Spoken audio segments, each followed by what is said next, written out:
Marcos Carbonelli, gracias por aceptar la invitación a conversar hoy sobre tus investigaciones. Marcos, te definiste como un conurbano boy. ¿Qué significa ser un conurbano boy y cómo esta identidad se entrelaza con tu trabajo académico? Bueno, eso fue algo que pusieron los amigos de Anfibia en la bio, pero tiene que ver un poco con mi historia personal, porque bueno, nací en Loma de Zamora, me crié en Lanús, vivo en Lanús todavía, voy a Avellaneda a ver Independiente muy seguido, y entonces tengo como el conurbano muy a flor de piel en mi historia personal. Pero cuando fui investigador de CONICET y comencé a investigar religión y política, también el campo me llevó de vuelta al conurbano. Y para mí fue muy importante y muy enriquecedor porque funcionaba un poco como un laboratorio social, o sea, un espacio social en el cual encontramos, o al menos yo encuentro, digamos, muchas realidades sociales superpuestas. Es como el sedimento de mucha historia política de Argentina en un territorio pequeño, pero muy denso y muy políticamente muy importante. Hablemos un poco más del conurbano. Obviamente, un tema muy relevante de tu investigación es el conurbano, ¿no? Y más específicamente el modo en que las organizaciones religiosas, y especialmente las evangélicas, inciden en la vida de los barrios populares del conurbano. ¿Cómo es esa relación entre estas organizaciones evangelistas y el conurbano o estos barrios del conurbano? Es una relación fuerte, una relación histórica. En primer lugar, porque es el bastión demográfico. O sea, cuando en Argentina empezamos a notar que había un cambio en el paisaje religioso, ese cambio tiene que ver con una presencia de pequeñas iglesias pentecostales o bautistas en los barrios, que cambiaban un poco de paisaje. Entonces, donde había, por ejemplo, una capilla, una parroquia católica, ahora encontrábamos 8, 10 comunidades pentecostales. Entonces, ¿qué era eso? Bueno, ahí había un cambio religioso, un proceso de cambio dentro del cristianismo, dentro del conurbano, donde había pasajes desde el catolicismo, en su mayoría, hacia este nuevo mundo que tenía otro tipo de connotaciones litúrgicas, pastorales, teológicas y demás.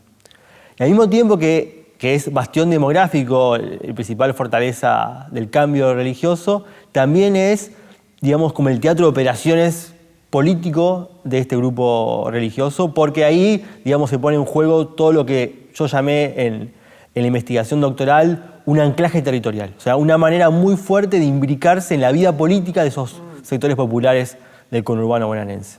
A mí me parece que eso es puntualmente lo más original de tu trabajo, ¿no? O sea, la cuestión de los evangelismos, no tanto, digamos, de la religión, porque la ciencia política en general va a la teología católica, ¿no? Y tu trabajo se centra en los evangelismos, pero justamente mediante esta originalidad, que es mostrar cómo el evangelismo incide en la esfera pública. ¿Cómo son esos mecanismos, mediante qué formas se da esa influencia? Esa influencia tiene como varios mecanismos justamente, ¿no? Se suele subrayar mediáticamente como el mecanismo más directo, que es la traducción entre adhesión religiosa y conducta política. Por eso se habla del voto evangélico, ¿no? Como algo, una categoría omnipresente, ¿no? Alguien que cree automáticamente se transforma en un votante de ese pastor o de aquel al cual el pastor le indica votar. En Argentina al menos la cuestión es mucho más compleja porque, digamos, no ha funcionado de esa manera esa relación política, sino de una manera mucho más mediática que tiene que ver con lo que decía antes del anclaje territorial. Esto es, pastores y pastoras que trabajan muy fuerte en los barrios, con merenderos, radios comunitarias, trabajo con violencia de género, comunidades terapéuticas.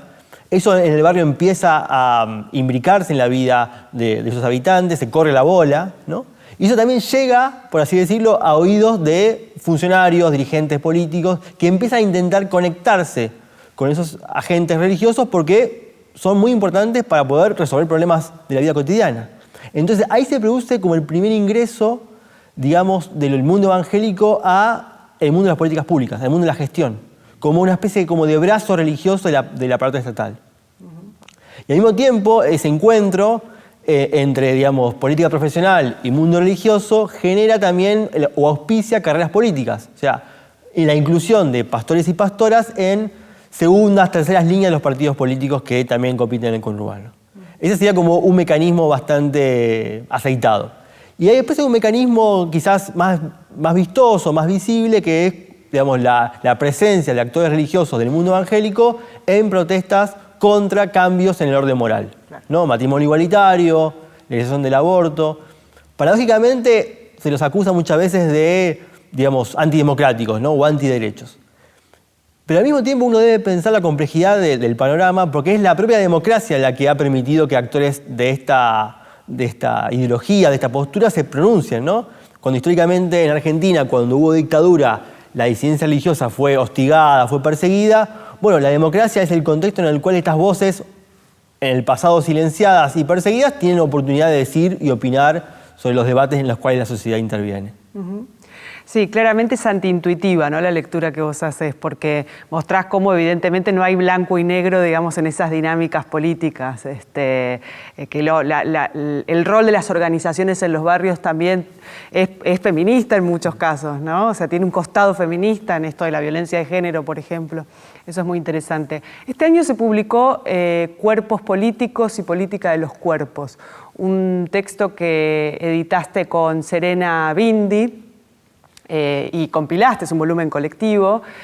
Ahí vos trabajás con esta relación entre organizaciones religiosas, evangelistas y esfera pública otra vez, pero a través de una mediación, que es la de, una novedad me parece en tu obra, ¿no? La de los rituales, los gestos, cómo son esos gestos, esos usos del cuerpo en los rituales religiosos. ¿Querés contarnos un poco sobre eso? Sí, primero quería contar que el libro fue posible gracias a un proyecto que contó con financiamiento del CIN y el consorcio Universidad París-IT, y que, bueno, permitió conectar nuestra universidad a la Arturo Jauretche con París 5. En el marco de ese proyecto conectamos a diferentes investigadores de aquí y de allí, ¿no? Y tomamos al cuerpo como eje central para pensar, para discutir, para investigar. En ese contexto, junto con una colega, hace tiempo investigamos, digamos, el uso del cuerpo en diferentes rituales políticos y religiosos, ¿no? Y particularmente en el libro trabajé sobre la idea de qué pasa con los cuerpos en las manifestaciones políticas y religiosas, ¿no? Y me pareció una categoría central. Lo que encontramos en esa investigación con Verónica Jiménez Belibó es que el cuerpo era, digamos, como el espacio en el cual se condensaban saberes y también normas morales, ¿no?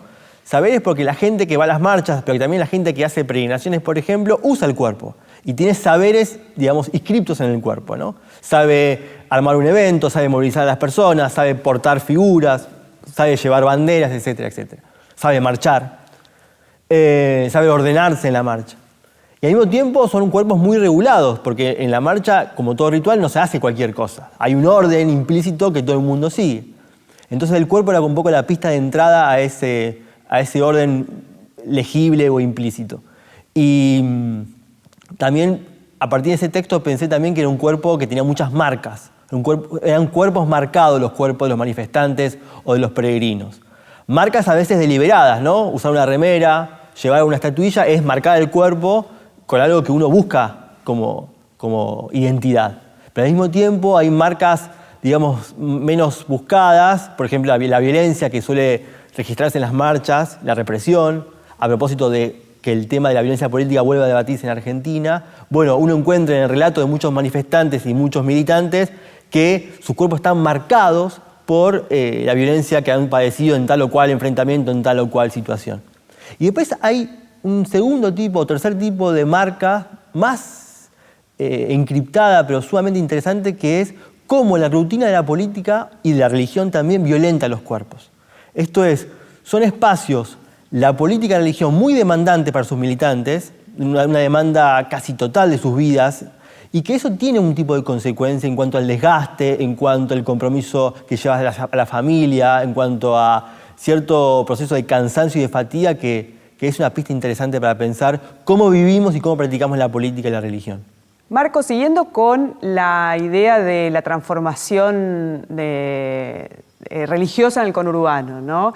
¿Cuál es el lugar que va ocupando el evangelismo en relación con el catolicismo? Si es que el catolicismo fue erosionándose, ¿cuál es el rol político que ocupan las organizaciones evangelistas? ¿Nos podrás contar un poco sobre eso? Sí, claramente, digamos, faltan como estudios históricos a nivel demográfico de cómo se fue cambiando la masa societaria, por así decirlo, del catolicismo. Pero está claro que desde la apertura democrática hasta nuestros días va erosionando su base social, ¿no? Va perdiendo adhesiones, va perdiendo miembros. Y esas adhesiones, una parte importante migra hacia otro espacio religioso del cual hablábamos, que era el mundo evangélico, ¿no?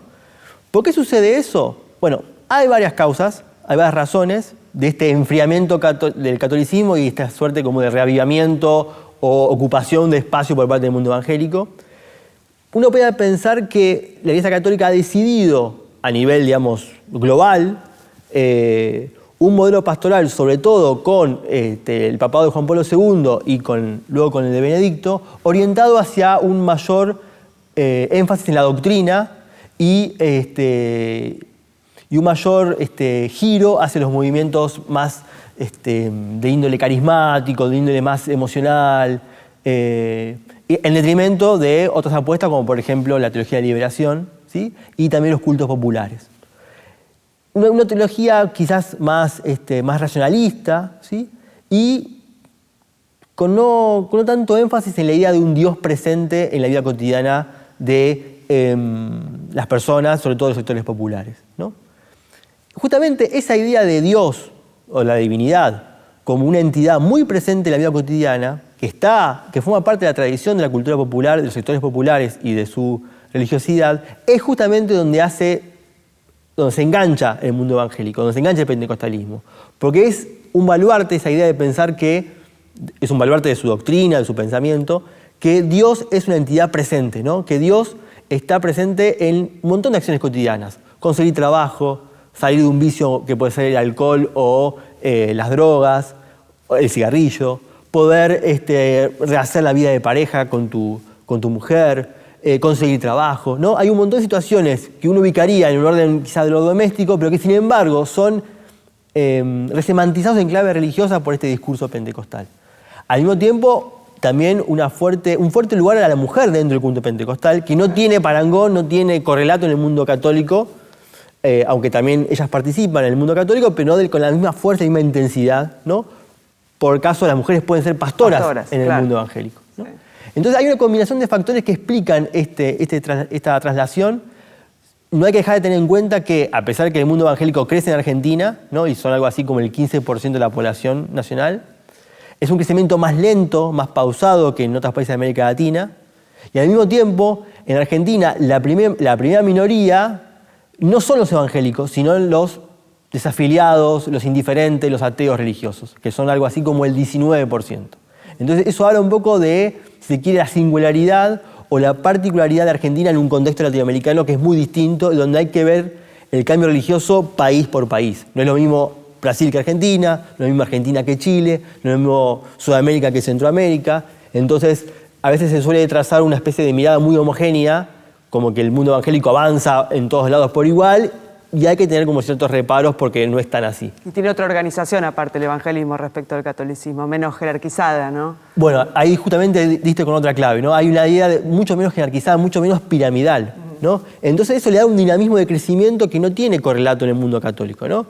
Suele pasar en el mundo pentecostal que es una experiencia divina o con la divinidad muy fuerte la que le permite a la persona constituirse como un pastor y ser reconocido por su primer círculo de proximidad, sus vecinos, como alguien que tiene dones, que tiene llegada a Dios. Y ahí se forman esas pequeñas comunidades que uno ve crecer de una manera muy vertiginosa en muchos barrios del conurbano y también en otras urbes, como Rosario, como el Gran Córdoba.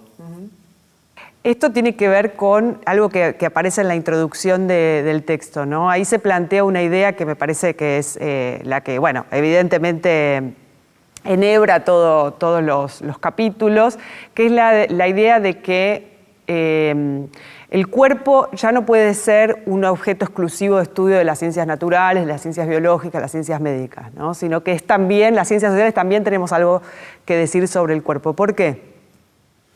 Me parece que siempre fue una categoría importante. Lo que ha pasado con la pandemia, el confinamiento, que se ha puesto como muy de relieve. Primero porque claramente el tema del confinamiento y de cuidarnos de la pandemia llevó primero a poner de relieve el tema del control, ¿no? Cuerpos controlados, ¿no? ¿Quién puede entrar? El tema del confinamiento, el tema de los controles muy fuertes en las fronteras, ¿no? Y también, por resistencia o por reacción, también puso de relieve el tema de la libertad, ¿no? Y hubo muchas demandas en el espacio público o en las redes también en torno a la libertad de los cuerpos, ¿no? Y a intentar no someterse a ese control del Estado. Mucha resistencia que uno puede explorar vía los antivacunas, vía otro tipo de grupos muy disidentes de la política estatal.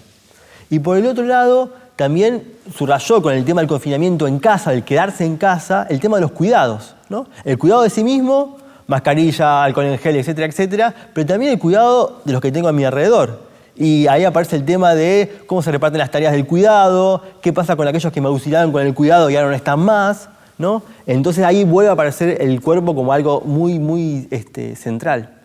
Y luego en la pospandemia se vuelve a mostrar justamente con muchas manifestaciones que el cuerpo es una forma, una herramienta de expresión política casi insoslayable. O sea, existe el ciberactivismo, claramente, pero digamos, seguimos usando el cuerpo para manifestarnos políticamente en casi todas las situaciones y en casi todas las demandas.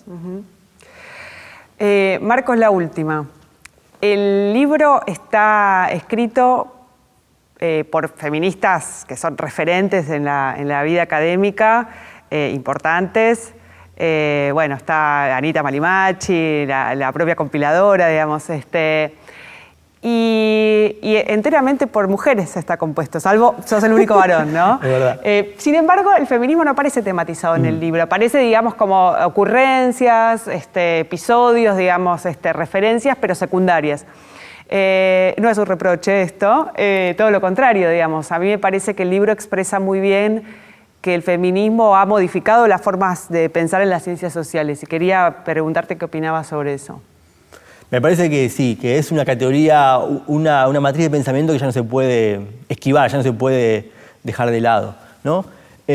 Cuando doy clases en metodología o epistemología y todos esos menesteres, me gusta pensar que los marcos teóricos, que tanto macachamos en los cursos y demás, son como lentes para ver, ¿no? Como los que usamos para mejorar la visión y la lectura. Bueno, me parece que, siguiendo un poco esa metáfora, el feminismo es un lente que ya no se puede descuidar, digamos. Y cuando uno analiza todos los mundos sociales, el mundo del trabajo, el mundo de la migración, el mundo de la política, el mundo de la religión, no puede dejar de pensar en su programa de investigación qué pasa con las mujeres allí, qué lugar ocupan, qué actividades hacen, por qué ellas las hacen y no las hacen los otros, qué pasa con la dinámica del poder, con el reparto de tareas. Ahí, digamos, el feminismo le ha agregado más preguntas, ha enriquecido el campo de las ciencias sociales, ¿no? Y por eso le ha dado mucho voltaje a esas investigaciones de nuevo cuño o de nuevo panorama. Bueno, Marcos, muchísimas gracias por estar hoy acá. Gracias a vos, Daniela, muchas gracias.